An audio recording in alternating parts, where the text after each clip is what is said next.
The last video of the night here I'll have for you guys is my daily NFL draft and news analysis video, and a lot of news regarding some of the top prospects here in the 2014 draft.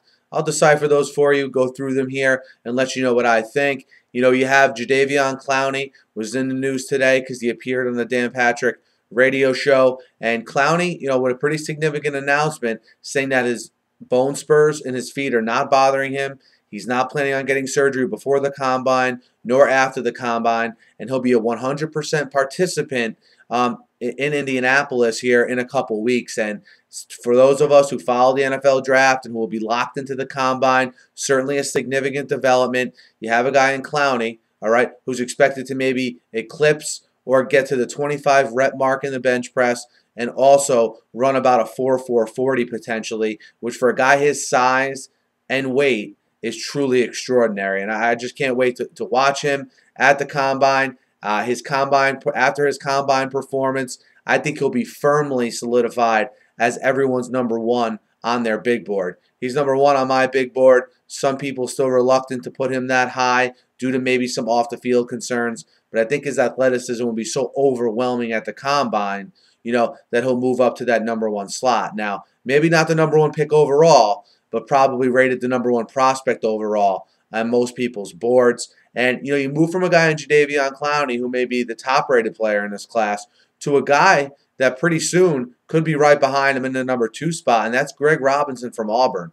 For a long time, in a lot of people's eyes, Jake Matthews was ranked ahead of a guy like Robinson. For me, Robinson, if you watch my scouting report I just put up tonight on Greg Robinson, I consider him the best, offensive tackle or offensive line prospect available in this draft.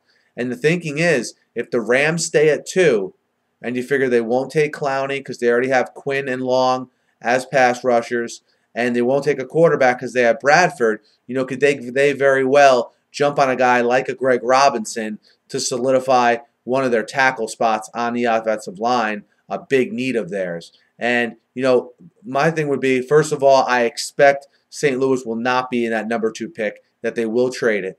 But on the flip side of that, it's not going to be as easy for them to trade that pick as it was when they traded it, for the pick that eventually ended up being Robert Griffin.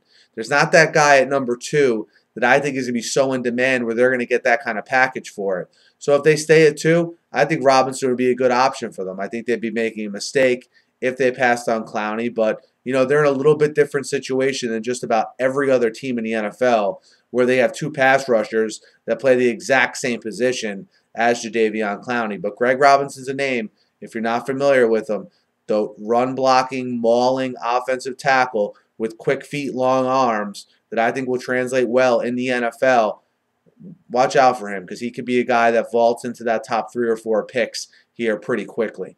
And lastly, the combine invites came out yesterday for who would be invited to the NFL combine. One name I was very surprised that was not on that list was Wyoming quarterback Brett Smith. Now, I do watch a lot of college football, stayed up late many nights and watched those, late West Coast games that featured Brett Smith. So maybe I'm a little biased, but, for a guy with his athleticism, with his arm, with his moxie and intensity towards the game, I don't see how he couldn't impress, the people who put the combine together and invite these guys. He set several school and conference records, so his numbers were there. He declared very early for the draft, so it's not like he's one of these late entrants into the draft. He's a guy that I think, if he doesn't get drafted and is signed as an undrafted free agent, I think he's a guy that can be a solid backup in the league for a while. And why do I say that? Because he has athleticism, and he has, again, the confidence, which I think every backup quarterback especially needs, all right, and also has the ability to deliver the football.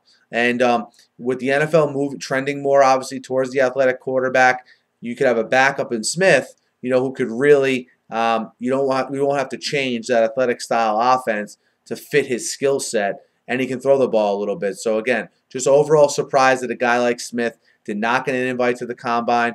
We'll see if that impacts his ability to be drafted at all. You would think it would be, probably a 6th, 7th round pick, maximum now for him in the draft. Maybe a guy who, again, doesn't get drafted at all. But let me know what you guys thought of some of the news that came out today regarding the NFL draft. Again, I'm going to aim to do a video like this every night along with a free agency video as well. So hit me up in the comments. Hit me up on Twitter as well. Be sure to subscribe to my channel, guys. Join the conversation. It's completely free.